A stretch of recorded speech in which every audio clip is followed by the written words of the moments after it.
Gabriella Londres smiled at me. This is Olivia again. I will tell you a little more, he said. It will make sense in time, and then this boy will tell us what he wants. I said, how can a man steal $30 million? How? Yes. It is done so often. It is done so easily. Not in a suitcase. It is not like robbing a bank. In the government's case, it is usually done through bogus contracts. Everybody siphons a bit here, a little bit there. It's done through clever accounting and paying off the people that should be watching. In the case of Mr. Zapanta, I know many men were involved and probably thought they were doing our country a service. It took me the best part of 2 years, but I assembled the paperwork. Like you, Miss Olivia, for some time I worked unsalaried because this was volunteer work I deemed to be of great importance. We got copies of false contracts and the bank transfers to invented accounts. We got copies of transactions, always cash withdrawals, because this man always loved to handle cash. Huge sums in dollars. Dollars were the currency, never our own. And where were they going? Olivia, forgive me. I have told this tale so often it no longer has any freshness. What happened? I said. He was stockpiling dollars in a vault in his home. But you couldn't prove it. I had so much evidence. Unfortunately for me, I was naive. My office was raided. The same night there was a terrible fire at my house. I was away, but both my maid and my driver were killed in it. And every scrap of evidence went up in smoke. Then, Olivia, this was the clever part. He had been planning my downfall, and charges were ready to be laid against me for financial malpractice.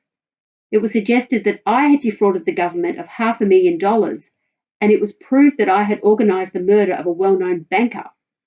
Miss Olivia, to learn about the crimes I had committed while sleeping, at first I thought it was also crazy and also obvious that I need not be afraid.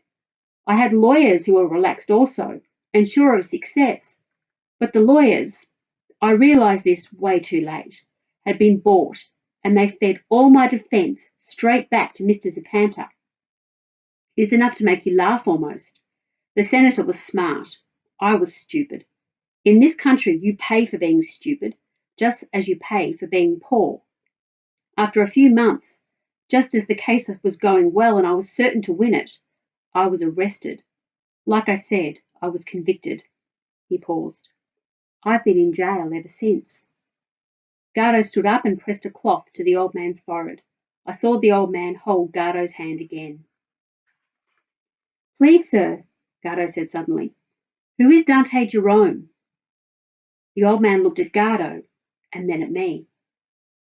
I think this boy has many questions, he said. He has come to ask me questions, and I will answer them. Dante Jerome was my son. What is the harvest? Said Gardo. Also, sir, there are some words. It is accomplished. What does this mean? The old man said, What is accomplished? What do you mean? He was speaking quietly. It is accomplished, said Gardo. Go to the house now, and your soul would sing. The old man worked his lips and stared. I need you to tell me what is accomplished, he said. You have to explain yourself, I think. I don't know, said Gardo. I don't know what it means, but I am told that if you could visit Senator Zapata's house right now, your soul would sing because it is accomplished. The old man opened his mouth, but he said nothing. He looked at me and then at Gardo. His eyes had become luminous again, and he was leaning forward in his chair. He took hold of Gardo's wrist and said, very softly, Who are you, boy? Please stop playing games now. You know things that are very important.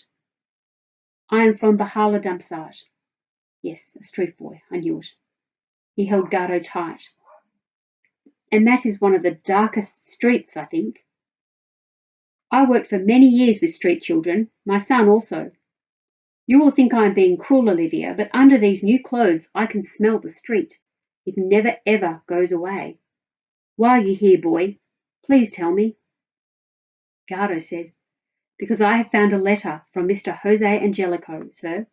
We found it in a station locker. It is a letter that the police are looking for, and it is addressed to you, and it says you must rejoice because it is accomplished. Give me the letter. I did not dare to bring it, sir. Why not? For fear it would be taken, sir. Jose writes to me each year.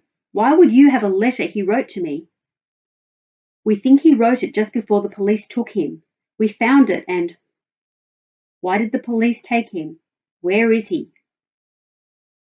The police killed him, sir. He was killed when they were questioning him. Gardo spoke softly, but the last words still fell like a blow. I saw the old man wince and buckle, and Gardo stood back from him. He talked softly to the old man in his own language, and the old man seemed to take more blows. I watched his old hands clenched into fists. When the gentleman looked up, his face was wet, and all I could see was pain. We watched the old man shake. Something deep inside was shaking him, and there was nothing we could do but watch.